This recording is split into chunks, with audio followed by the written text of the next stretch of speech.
우리 새가족반 18기죠. 네, 주님의 이름으로 다시 한번 축복하고요. 환영합니다. 여러분들 이제 또 등대에 가서요. 좋은 믿음의 친구들, 또 동역자들 많이 만드시고 사귀시기 바랍니다. 제가 늘 얘기하지만 한 공동체에 자기를 챙겨주는 사람 2사람만 있으면 정착한대요. 네. 그러니까 이제 새가족들은 2사람을 만들어야 됩니다. 아시겠어요? 내가 이곳에 정착하기 위해서 나와 함께 믿음의 생활, 함께 경주할 사람. 또 기존에 있는 우리 청년들은 어떻게 돼요? 그 둘 중에 하나가 내가 돼야죠. 그렇죠? 내가 돼야 돼요. 그래서 우리 새가족 반을 졸업하고 이제 등대에 가서 함께 신앙생활 할 텐데 믿음의 뿌리 잘 내릴 수 있도록 여러분 많이 도와주시고 우리 함께 좋은 그런 청년의 때에 신앙의 추억들을 많이 만들어 가길 바랍니다. 이 시간에는요, 10계명 강의 7번째입니다. 7번째. 참 매주 제가 힘이 드네요. 이 주제들이 예사로운 것들이 아니에요. 오늘은 7번째 10계명의 말씀인데요. 뭡니까? 간음하지 말라 하는 그런 말씀입니다. 하나님께서 이스라엘 백성들에게 10가지의 계명을 주시며 그 7번째 계명으로 주신 것이 간음하지 말라 하는 그런 말씀이었어요. 오늘 이 시간에는 이 말씀을 가지고 가는 마음을 붙잡으라 하는 제목으로 말씀을 나누고자 합니다. 제가요, 죄가 왜 무서운가 하는 그런 생각을 해봤어요. 왜 죄가 무서울까 이렇게 생각을 해보니까 죄가 무서운 이유는요, 항상 우리에게 죄가 아닌 것처럼 다가오기 때문에 정말로 무서운 것이구나 하는 그런 생각을 합니다. 분명히 죄인데 죄가 아닌 것처럼 다가와요. 그래서 우리로 하여금 죄를 짓게 만든다는 거예요. 여러분, 간음죄가 바로 대표적인 것 같아요. 간음하면 좀 어렵죠. 쉬운 말로 하면 비슷한 말하면 간통 이런 거. 예. 저희들하고는 굉장히 거리가 먼 그런 내용들입니다. 그런데 이 간음이라는 것도요, 우리에게 어떻게 포장을 해서 다가오냐면 사랑이라는 이름을 포장해서 다가옵니다. 여러분, 간음이 죄인 것을요 우리가 너무 잘 알고 있어요. 그렇죠? 그런데 그것이요 보면 사랑이라는 이름으로 포장을 하고 우리를 미혹할 때엔 죄인 줄 알면서도 죄를 짓게 되는 거예요. 이미 많은 나라에서요 간통죄가 사라진 지 오래되었습니다. 미국, 영국, 러시아, 캐나다 이런 나라들은요, 이 간통은요 분노의 대상이지 법적인 제재의 대상이 아니다. 이미 오래전부터 그렇게 됐어요. 기분 나쁜 일이라는 거예요. 좋지 않은 일이라는 건 맞아요. 그러나 그렇다고 해서 법적으로 뭔가 책임을 묻거나 제재를 해야 될 대상이 아니라는 거죠. 프랑스에서는요, 이 간통이요 부부의 집에서 벌어졌을 경우에만 처벌을 한답니다. 이 말은 다시 말해서 자기의 집이 아닌 곳에서는 다 용납된다라는 그런 이야기죠. 일본 같은 경우는요, 간통한 사람에게 손해배상 청구는 할 수 있어요. 그런데 형사처벌은 안 된다고 합니다. 여러분, 비교적 간음이나 이 간통에 대해서 대단히 엄격하게 다스리는 나라가 바로 우리나라입니다. 그런데 제가 지난 5월 8일자 신문 기사를 보니까 우리나라 헌법재판관 9명 중에 7명이요. 이 간통죄에 대해서 이제 폐지해야 된다 하는 그런 입장을 가지고 있대요. 아마 연내에 폐지될 것 같아요. 근데 여러분, 법으로야 아직 그 명맥을 유지하고 있기는 하지만 이런 것들을 볼 때 이미 사회적으로는요, 간음, 간통 이런 것들이요 마치 구시대의 유물처럼 취급되고 있는 그런 세대를 우리가 살아가고 있습니다. 여러분, 사회적으로는요 이미 간음과 간통이요 너무 익숙한 소재가 되어버렸어요. 그래서 드라마 보십시오. 드라마 보시면 간음, 간통 이 얘기 빠지면요 드라마가 안 되는 거예요.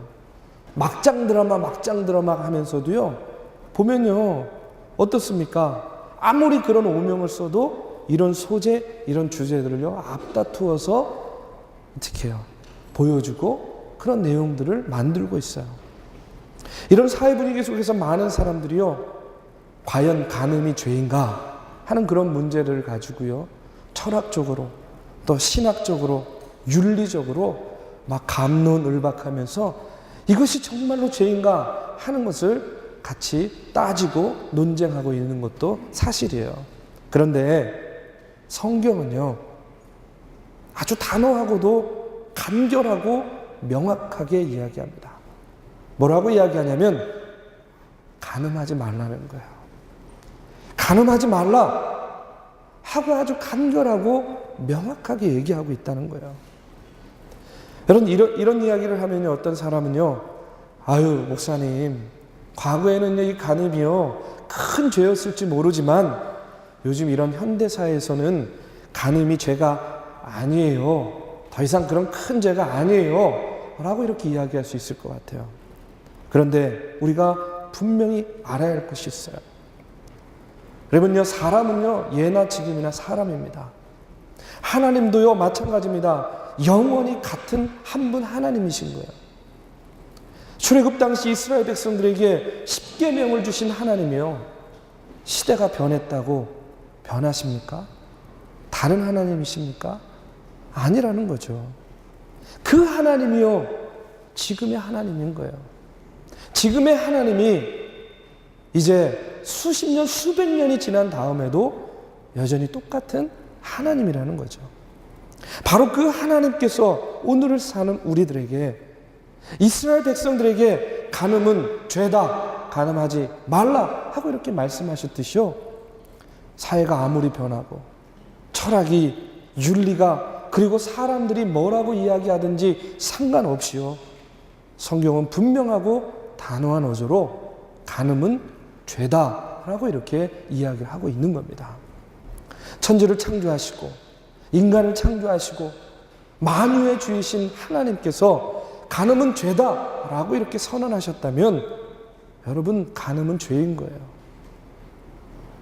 오늘날 아무리 성적으로 개방되고요, 성적인 표현의 자유가 이 시대를 틈타서 마치 더 이상 이제는 간음은 죄가 아닌 것처럼 위장해서 우리를 유혹할지 모르겠지만, 여러분, 이런 세대 속에서 더욱더 성경은 우리에게 간음의 죄를 무섭게 금하고 있는 겁니다.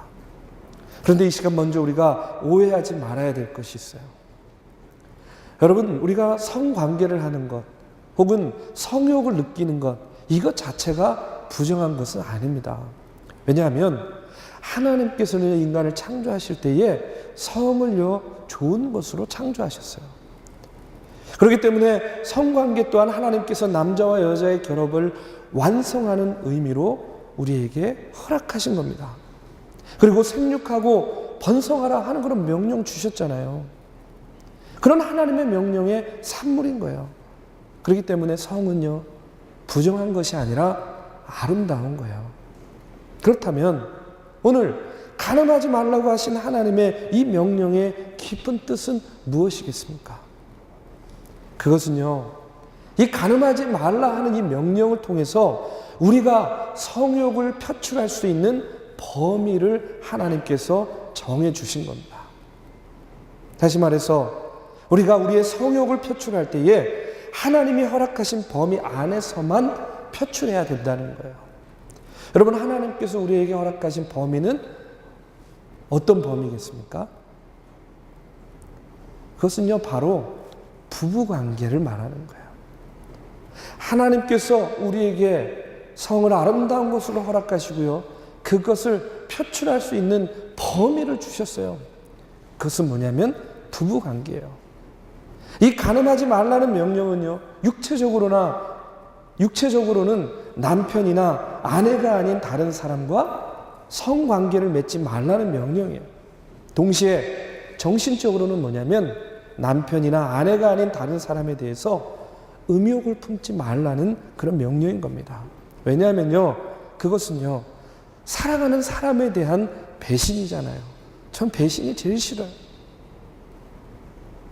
내가 사랑하는 사람이 있는데, 내가 사랑하는 아내가 있고 남편이 있는데 그 범위를 떠나서 내 마음에 다른 사람에 대해서 음욕을 품는가?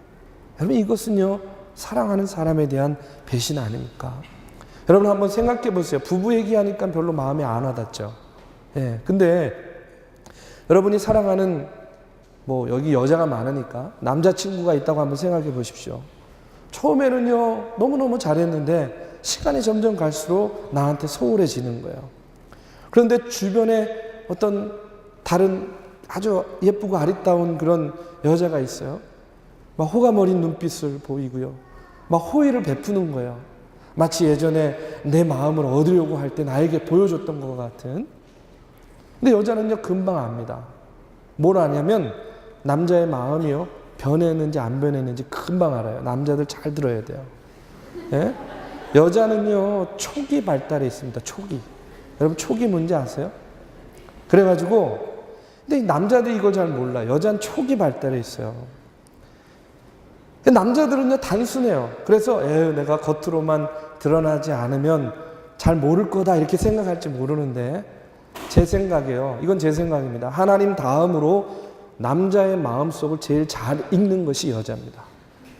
네? 하나님께서 여자들에게 주신 아주 특별한 선물이라고 저는 생각해요. 어쨌든 여러분 그런 경우 내 남자친구가 만약에 그렇게 행동할 때에 여러분 생각해 보세요. 그 남자에 대해서 내 마음이 얼마나 서운하겠어요. 안 그렇습니까? 아마 배신감도 느낄 거예요. 그런데 하물며 결혼한 부부 사이에 아내나 남편이 아닌 다른 사람을 마음에 두고 있다고 한번 생각해 보세요. 저는요 이 땅에서 저지를 수 있는 가장 큰 배신은 뭐냐면 바로 배우자가 아닌 다른 사람을 마음에 품는 것이라고 저는 생각합니다. 제 아내는요 제 아내밖에 없어요. 예, 저는요 절대 다른 사람을 품지 않습니다. 네. 예. 아니 사실을 말했는데 왜 이렇게 부끄럽죠?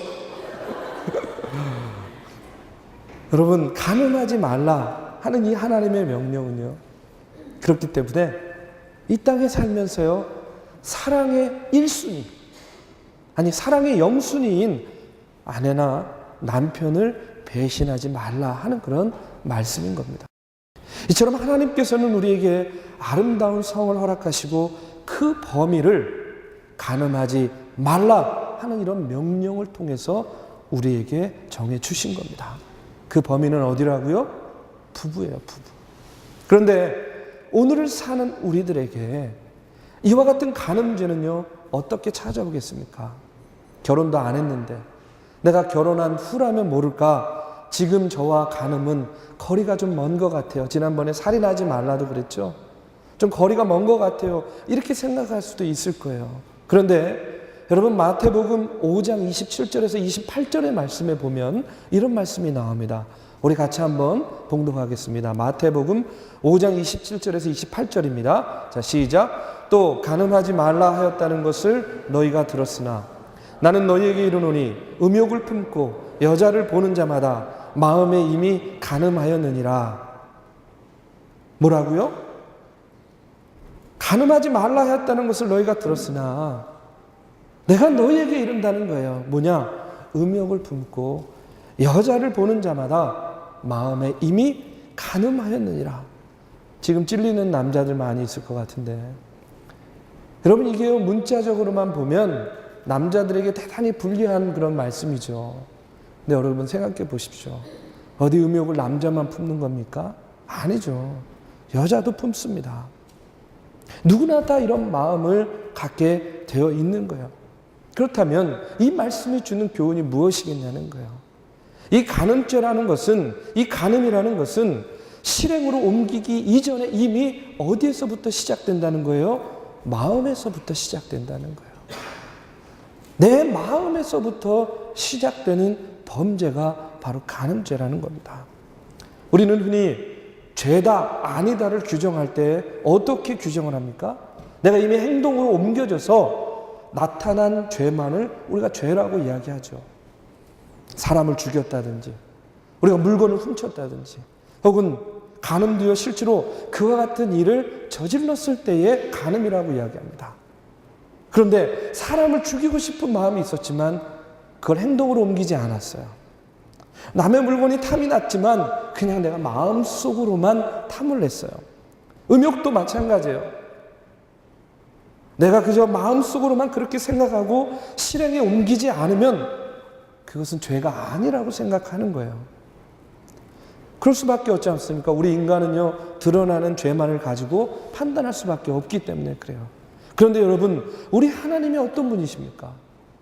우리 하나님은요, 사무엘상 16장 7절 말씀에 보면 하나님께서 다윗을 택하실 때 이렇게 이야기합니다. 우리 같이 봉독해 보겠습니다. 사무엘상 16장 7절의 말씀이에요. 내가 보는 것은 사람과 같지 아니하니 사람은 외모를 보거니와 나 여호와는 중심을 보느니라. 여러분, 사람은 외모를 보지만 여호와 하나님은 어디를 본다고요? 나의 중심을 본다는 거예요. 우리 하나님은 우리의 중심을 보시는 하나님이에요. 우리 하나님은 우리의 속마음을 알고 계시는 하나님이에요. 이렇게 우리의 속마음을 아시는 하나님께서 마음에 음욕을 품는 것, 음란한 생각을 하는 것, 이것 자체가 뭐라고 이야기합니까? 간음죄라는 거예요. 히브리서 13장 4절 말씀에도 보면 이런 말씀이 있습니다. 모든 사람은 결혼을 귀히 여기고 침소를 더럽히지 않게 하라. 음행하는 자들과 간음하는 자들을 하나님이 심판하시리라. 누굴 심판하신다고요? 음행하는 자들과 간음하는 자들을 하나님이 심판하신대요. 요한계시록 21장 8절의 말씀에 보면 더 무서운 말씀이 나와요. 우리 같이 한번 봉독해 보겠습니다.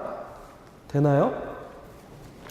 그러나 두려워하는 자들과 믿지 아니하는 자들과 흉악한 자들과 살인자들과 음행하는 자들과 점술가들과 우상숭배하는 자들과 거짓말하는 모든 자들은 불과 유황으로 타는 못에 던져지리니 이것이 둘째 사망이라.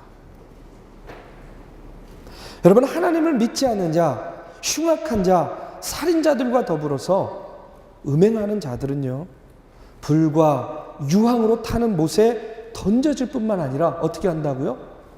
천국 백성에서 제외된다는 그런 말씀이에요. 이처럼 하나님께서는요, 간음과 음행에 대해서 더없이 엄중하게요, 하지 말 것을 경고하고 있습니다. 간혹 성경을 조금 아는 사람들은요, 아니 목사님, 다윗이 밧세바를 범하고도 회개함으로 구원받지 않았습니까? 이렇게 말할 수 있을 거예요. 제가요, 그런 청년을 직접 경험해 봤거든요. 그래서 제가 그 청년한테 그랬어요. 네가 다윗이니? 응? 네가 다윗이야? 여러분, 그건요, 다윗이니까 가능한 얘기입니다. 우리는 다윗이 아니잖아요.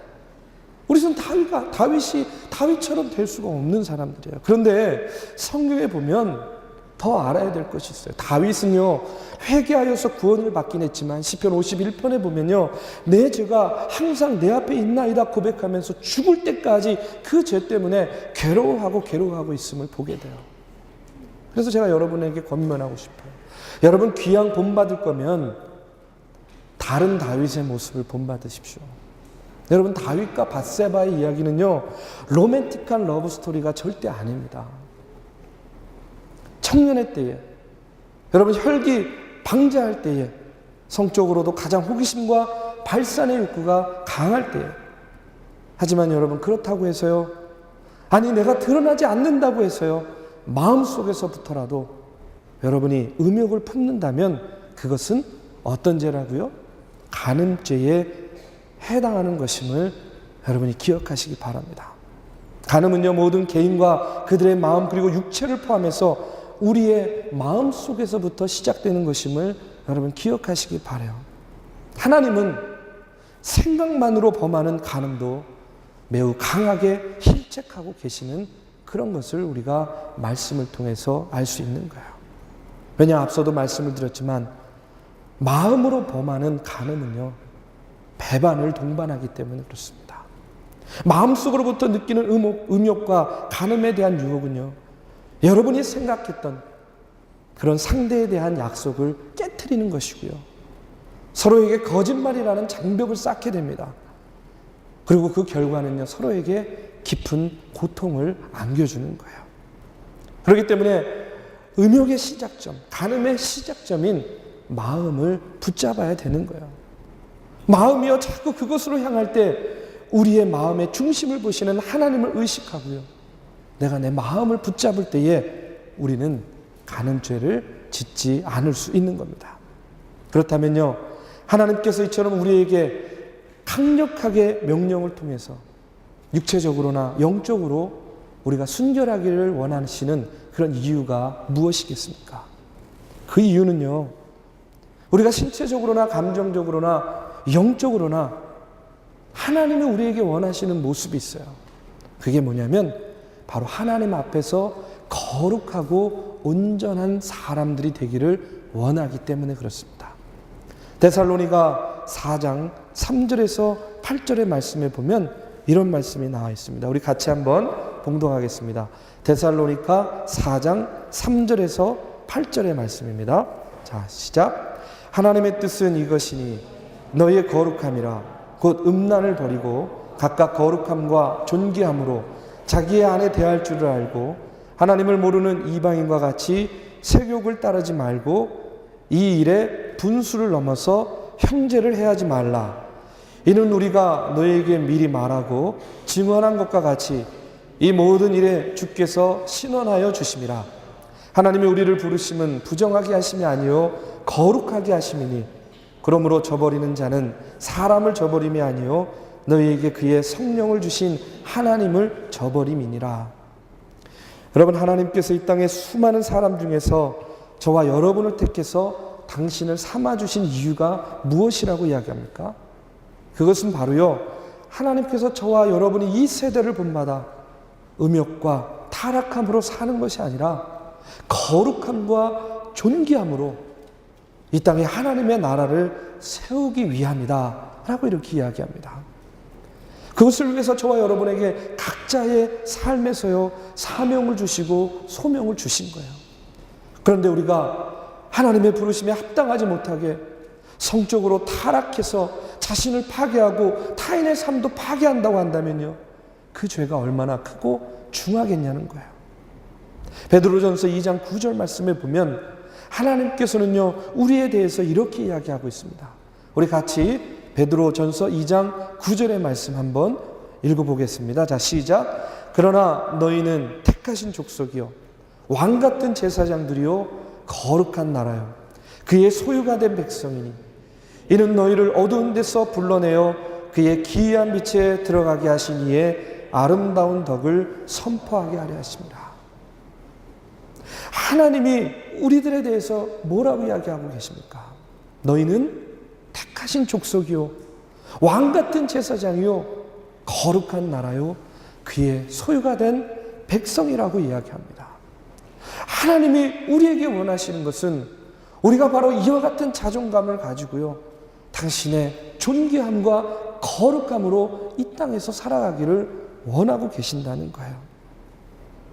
나는 하나님 나라의 백성이야 라는 이런 여러분 존재감을 가지고요 내가 거룩함 가운데에 하나님의 도구가 되어서 이 땅에 하나님의 나라를 세워가야 된다라는 그런 사명과 소명을 갖기를 원한다는 거예요. 여러분, 우리가 이 땅을 하나님 나라로 세워가고요 거룩함과 순전함으로 하나님의 도구가 되기 위해서는요 우리가 어떻게 해야 되겠냐는 거예요. 영적으로나 우리가 육적으로나 더욱더 하나님을 보시기에 하나님 앞에 순결함으로 살아가야 된다는 겁니다. 세상은요 음란과 간음을 향해 달려갈지라도 그렇기 때문에 믿는 우리들은요 더욱더 순결하고 거룩함으로 우리는 달려가야 된다라는 이야기예요. 사랑하는 우리 믿음의 청년 여러분, 살다 보면요 어느 순간 남의 문제라고 생각했던 일들이 나의 일이 되어 있을 때가 있습니다. 아니, 오히려 내가 그 문제 속에 깊이 빠져 있는 나를 발견하게 돼요. 살인하지 말아라, 간음하지 말아라, 이런 하나님의 계명과 명령이요 지금 당장 내가 생각할 때에는 이것은 내 문제가 아니야, 나랑은 거리가 있는 그런 명령들이야 라고 생각할 수도 있을 거예요. 그러나 우리가 이 하나님의 명령을요 잊고 혹은 간과하고 살다 보면 어느 순간 나도 모르는 사이에 내가 이 문제 속에 있고요, 내가 이와 같은 문제 속에 빠져있는 나 자신을 발견하게 될 거라는 거예요. 그렇기 때문에 여러분, 아직 문제가 안 되었을 때부터, 지금부터요, 여러분 우리의 마음을 하나님의 말씀 가운데 두고 계명 가운데 두고요, 우리의 마음을 붙잡아 가는 것이 중요하다는 겁니다. 여러분의 마음을요 하나님 말씀에 두고요, 아직 문제가 되지 않았을 때 여러분의 마음과 생각을 붙잡으세요. 오늘 하나님께서는 저와 여러분에게 간음하지 말라 하고 이렇게 명령하고 계십니다. 어쩌면 혹 이미 이와 같은 죄 때문에 괴로워하고 방황하고 있는 그런 청년이 있을 수도 있어요. 그렇다고 한다면 지금 이 순간부터요 다시 시작하시기 바랍니다. 지금 이 순간부터, 이 시간부터 여러분 다시 시작하세요. 물론 나 혼자의 힘으로는 어렵습니다. 제가 늘 말씀드리지만요, 유혹은요 우리의 의지보다 강하기 때문에요, 우리의 의지만으로 이런 유혹들을 뿌리치는 것이 얼마나 어려운지 몰라요. 그렇기 때문에 우리가 성령의 도우심을 구해야 되는 거예요. 빌립보서 4장 13절의 말씀에 보면 이런 말씀이 있습니다. 내게 능력 주시는 자 안에서 내가 모든 것을 할 수 있느니라. 여러분 믿으십니까? 내게 능력 주시는 자 안에서 내가 모든 것을 할 수 있습니다. 내 의지로는, 내 생각만으로는 내가 그것을 이기고 극복할 수 없지만 나에게 능력 주시는 하나님, 나를 붙잡아 주시는 성령님의 인도하심과 도우심으로요, 나는 할 수 없는 것, 나는 뿌리칠 수 없는 그런 유혹도요 우리가 뿌리칠 수 있게 된다는 거예요.